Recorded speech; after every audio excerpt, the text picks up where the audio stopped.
Hey you guys, what's up? Welcome back to my channel. Blessing here. If you're new to my channel, thank you so much for clicking this video. I hope you've enjoyed all the content that you have seen so far. Go ahead and join our family and subscribe so you don't miss any more videos from me. If you're an OG but a goodie, thank you so much for coming back.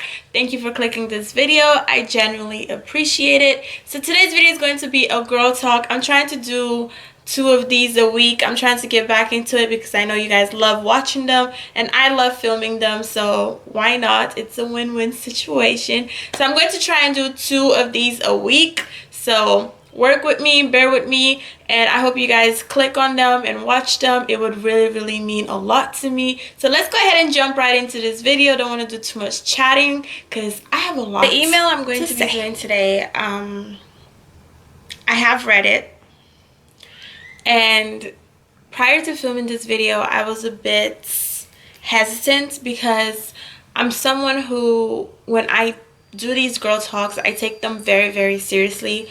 I take it as a huge responsibility that you guys have put in me, like to trust me, to tell me your stories, and to basically see me as a big sister or a little sister in some instances. I don't know.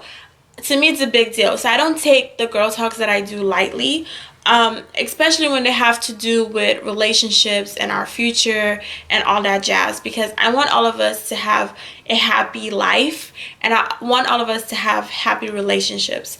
However, when I read this email, I did cry for different reasons, and as I read the email to you guys will probably see why and you understand why. She did ask me to keep her anonymous, so I'm going to respect that. And after reading the email, it makes sense as to why she wanted to, you know, the email goes like this. So, hi Blessing, I love your channel and your girl talks. Thank you so much. I would like if you did my email, but I want to remain anonymous. I'm 26 years old and I have been in a relationship for the last 7 years with my boyfriend. Our relationship has not always been rosy all the way. He has cheated on me several times, 3 times to be exact, and in the process I have gotten STDs from him. Sometimes he doesn't even know he has an STD and I have to be the one to tell him so he can go get checked. When we first started dating, he was amazing, showed me attention. He lied at first about his name, but I just thought nothing of it. That's what most guys do. My question is, I love him. Starting over is scary to me. I'm also pregnant and I don't want to bring our daughter into an abusive relationship. Sometimes when we go out, he will say mean things about me in front of his friends, like I'm stupid or how he upgraded me. I didn't have a dad growing up and he knows that, and I feel as though he's the only one that truly knows me. I think not having a dad makes me scared to leave and I want him to change for us, but I'm lost and confused. Please help me. Sincerely, Anonymous. When I first read your email, I had mixed emotions. I had mixed feelings. I had to think about it. Most of the times when I do girl talks, I don't read the email. The first time I read the email is on camera because I want you guys to get my natural, real, honest reaction. But the subject on this one was help, I'm in an abusive relationship. So I was like, I want to read it. You know, I'm not going to wait till like video time. I want to say to you is, not just to you, but to every girl watching, every woman watching, every young girl, every teenager, anyone that's in a relationship or thinking about going into a relationship, I want to tell you guys to stop collecting red flags.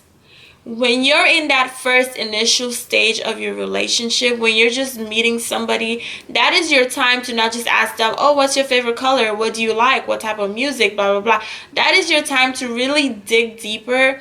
Tell the person, ask the person questions that matter to you. Ask the person what you're looking for and take their response seriously. No, most guys do not lie about their name. That's not what most guys do. So the fact that he lied to you about his name to begin with should have told you 2 things. He's not serious and he's not sincere. You don't just brush it over. Even guys who lie about their age, like if you're someone who's serious and you're trying to get into a relationship, why are you lying about your age? Why are you lying about your name? What do you have to hide? So what that should have told you is he's not serious, and he's not sincere. You don't just brush things over like that. Secondly, I don't even know where to start because my heart is aching for you.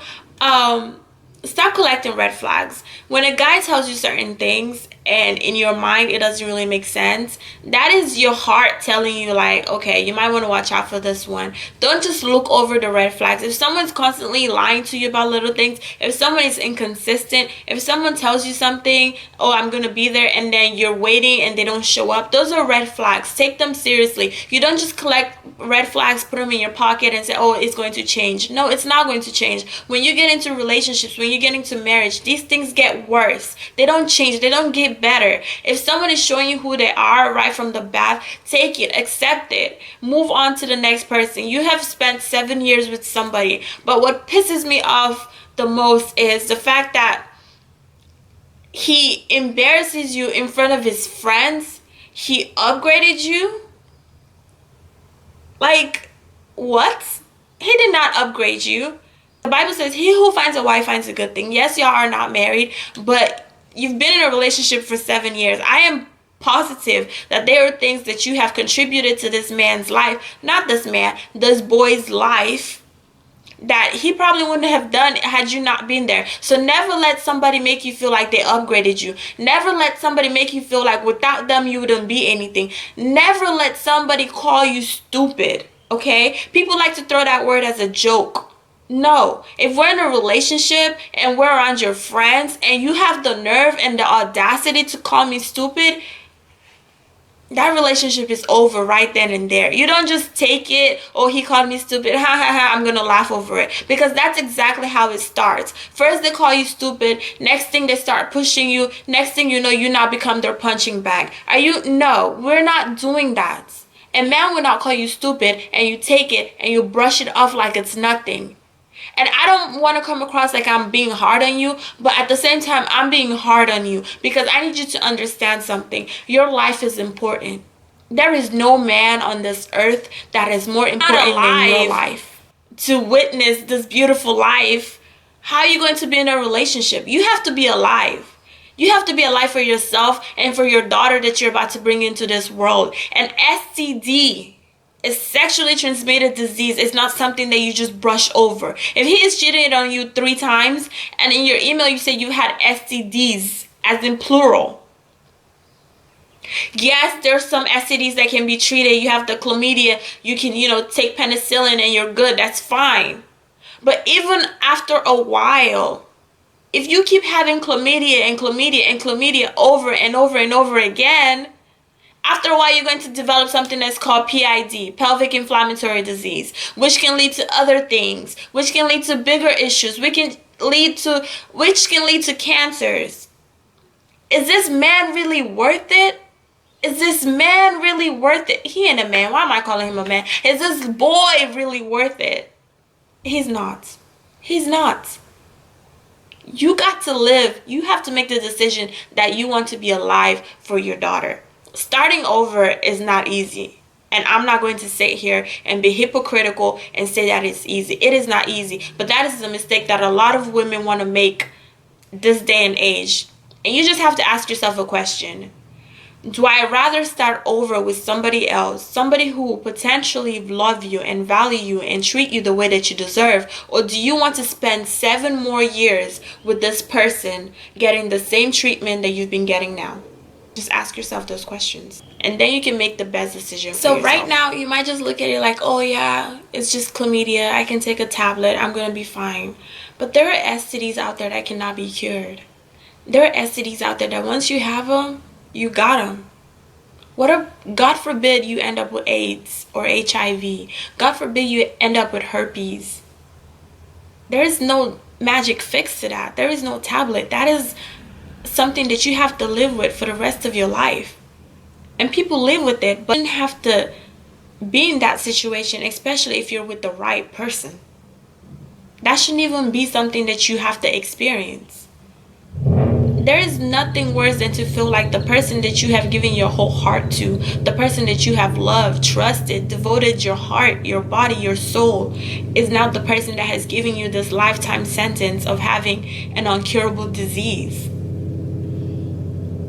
So there's bigger issues to this. It's not just I don't want to leave or I don't want to start over. Like I said, do you want to have 7 more years of STDs, of insults, of embarrassment, of untrustworthiness? Or do you rather just start over with somebody that will not only take care of you, but there are some dope ass men out there that will take care of your daughter and treat your daughter better than you could ever imagine. There are some amazing guys out there. And I don't want to get emotional, but one thing about me is I am so passionate about young women and young women having their own, and young women being strong, and young women standing on their own 2 feet. And it kills my heart when I read emails where women are being treated like doormats. Women are being treated like less than. You are beautiful. You are a beautiful creation, and no man on this earth should make you feel like, and no man on this earth should make you feel less than. Nothing else for your daughter's sake. A man should be a father should be the first example that a child has as to what she wants her future husband to be like. You don't want your daughter coming into a home where it's broken, it's chaos. She sees that her dad insults her mom in public. She sees that her dad makes her mom unhappy, because then that's the same idea that she's going to have of what a perfect man should be, and that's not what it is. You want to set a better example for your child, for your daughter, for young black girls. It is so important to have an example of a great male figure. But the next thing I want to tell you is, don't use your situation as a stumbling block. Don't use your situation as an excuse. There are so many women out here who grew up without a father, but they damn sure know what they deserve, and they damn sure know what they're not willing to tolerate. Growing up without a father shouldn't be the reason why you now feel like you have to stay in an abusive relationship. Growing up without a father shouldn't be the reason why you now feel like you don't deserve better. We all had to take our mishaps and the things that we didn't have and the privileges that were taken away from us. If we all have to take that now and use it as the reason why we don't want to do better, or the reason why we have to be stuck in certain situations, the world wouldn't move. So you have to change your thinking. It starts up here. Don't play victim. Don't be a victim to your circumstances. Rise above that. Rise above what life has thrown to you. Once you get that straight up here, everything else will become clear to you. I'm not trying to diminish the fact that you didn't have a dad. Yes, you're not having the dad. Obviously, you didn't have an example of what a real man should be. But I just don't want you going through the rest of your life with that in your head, like, oh, I don't have a dad, so now I'm just going to pick the next best thing out there. No. Surround yourself with influential people. Surround yourself with men that you respect. Find people in your community that you respect. Find people in your community who are men, who have shown you a positive example of what a man could be. This could be a pastor, this could be a teacher, this could be anybody in your community that you personally look up to. For your next relationship, if you decide to move on, for your next relationship, that person should be who you want your husband, your future husband, to resemble. All I want you to understand is, do not be a victim of circumstance. Life happens to all of us. Circumstances happen to all of us. If I was to sit here and tell you guys my life story, you wouldn't even believe it. But I'm not going to let what happened to me or how my life has been to dictate what I deserve. I know I deserve better. I believe that I deserve better. I know my daughter deserves better. So I am going to work each and every single day to ensure that she gets the best that she possibly can. And I will not settle for less. And I want you to do the same. I want you to love yourself enough to know when you need to walk away. I want you to love yourself enough to understand that getting STDs every other month is not normal. I want you to love yourself enough to understand that being insulted in front of his friends is not normal. The funny thing about humans, yeah, is he might sit there and think it's cool to downgrade you, to belittle you in front of his friends, but I guarantee you, those friends who may be kikiing with him and laughing with him, in the back of their mind, they're looking at this boy like, how stupid are you? That is the mother of your child. He not only does not have respect for you, but he does not have respect for your daughter.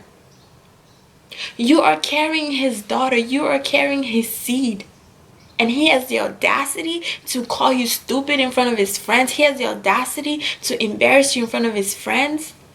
At what point, ladies, is enough enough? You don't need to die before you decide you've had enough. You don't need to wait for that. And you damn sure don't need to get an STD that you, God forbid, cannot cure before you decide enough is enough, because you deserve to be able to live your full life. You deserve to be able to live your full potential. You deserve to be able to live a happy life with somebody who will make you happy, with somebody who will make you a priority. And you don't need to wait to turn into his punching bag before you decide to leave. Love yourself enough to walk away.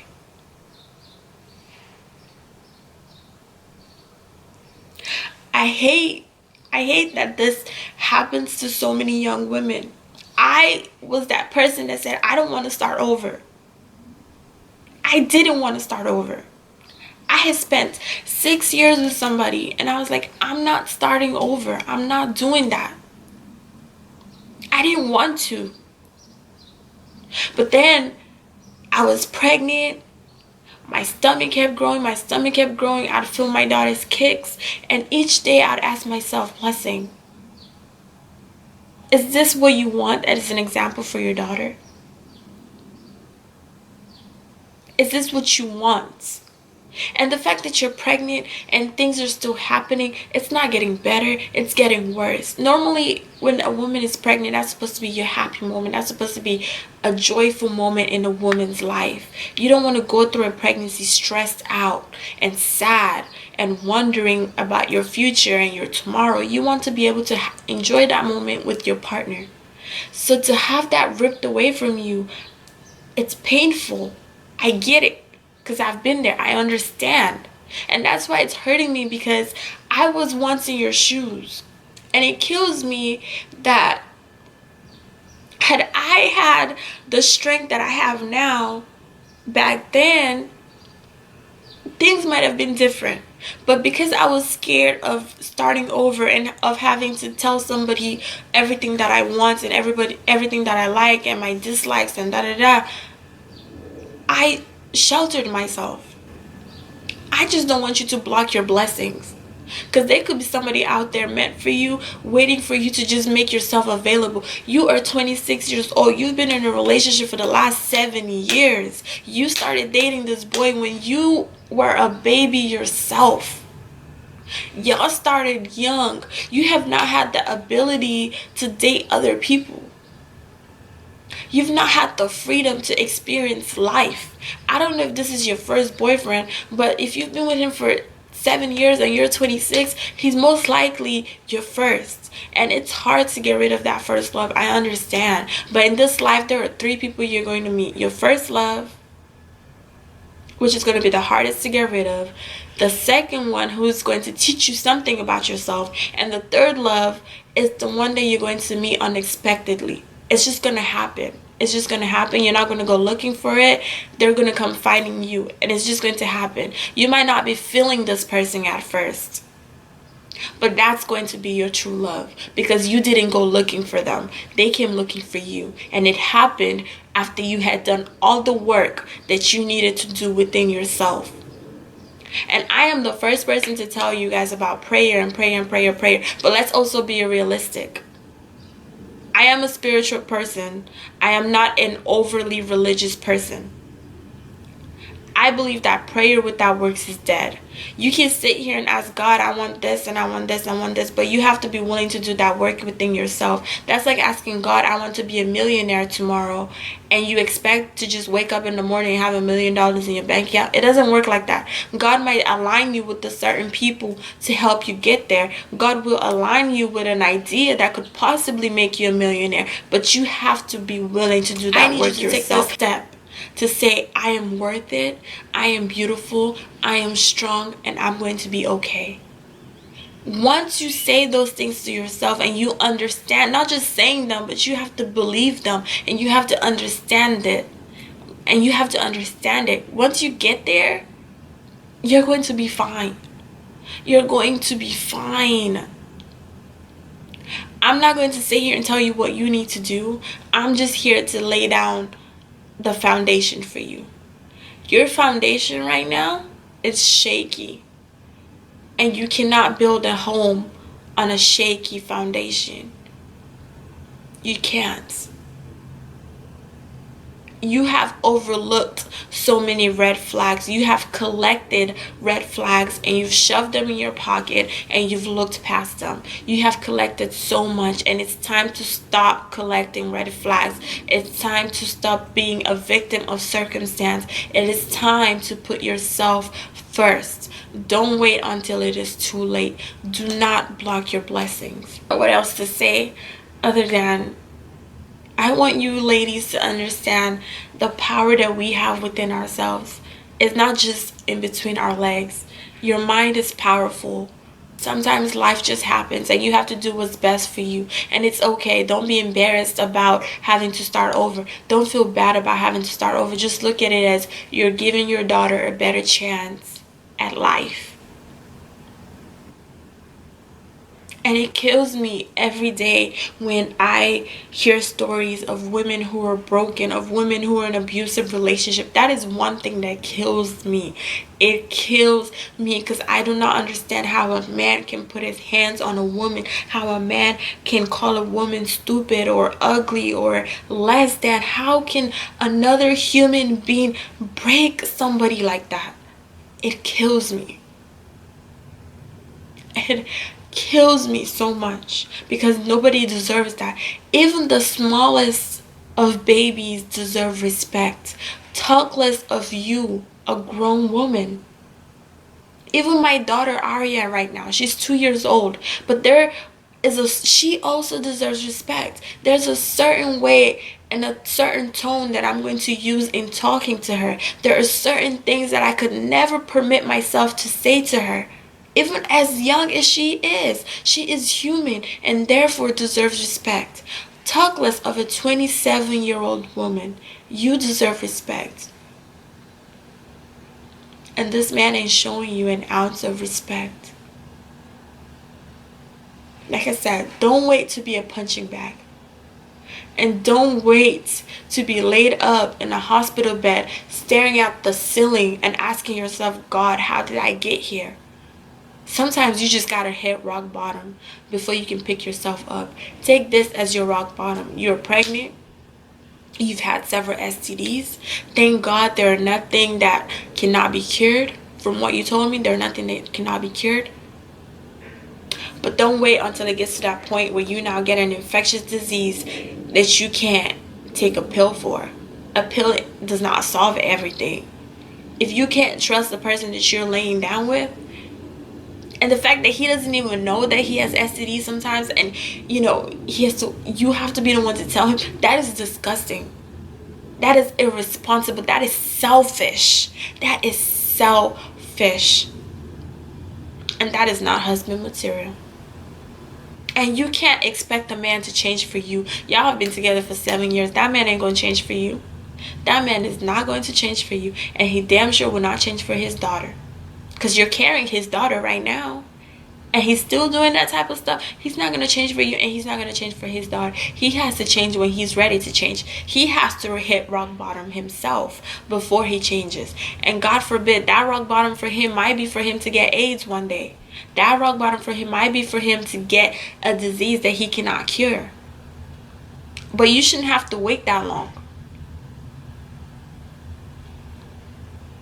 So all I'm going to leave you with is, do you rather start over with someone new, someone that you will now teach how you want them to treat you, or do you want to spend 7 more years of this? I believe that you know what you need to do, because you wouldn't have wrote me if you didn't have an idea of what you need to do. You know what the right thing is, but sometimes you just want affirmation. You just want somebody else to say it before it registers. And I get it, because like I said, I've been there. I understand. I don't know. We gotta do better. We gotta do better. But I love you guys. Thank you guys so much for watching. If you guys have any advice, something positive, please put it below in the comment section. Let's empower her. Let's encourage her. Let's be there for her. Let's be there for one another, because there are so many women in abusive relationships. And if you're someone who's in an abusive relationship, I just want you to know that there is a way out. Do not feel like you're stuck. There is a way out. There are people out there who will love you and treat you the way that you deserve. It is hard to get away, but I just want you to know that you're loved, and there are people out there who are just waiting to embrace you and treat you the way that you deserve. So if you know someone in an abusive relationship, please be there for them. Please be that shoulder for them to cry on. If you yourself, you're in an abusive relationship, please try and reach out to somebody, because honey, you deserve better. You're a queen. You're loved, and you need that person that will treat you like the queen that you truly are. I love you guys so much. This video was very difficult for me to film, but we just got to stop collecting red flags. Stop collecting red flags. When he tells you who he is, believe him. Don't wait 4 or 5 years down the road thinking he's going to change. When somebody shows you who they are, believe them the first time. Stop collecting. I love you guys so much. Thank you so much for watching this video. Let's empower our sister. Let's lift her up. Let's, share our stories down there in the comment section. And I will see you guys on my next video. One love and God bless. So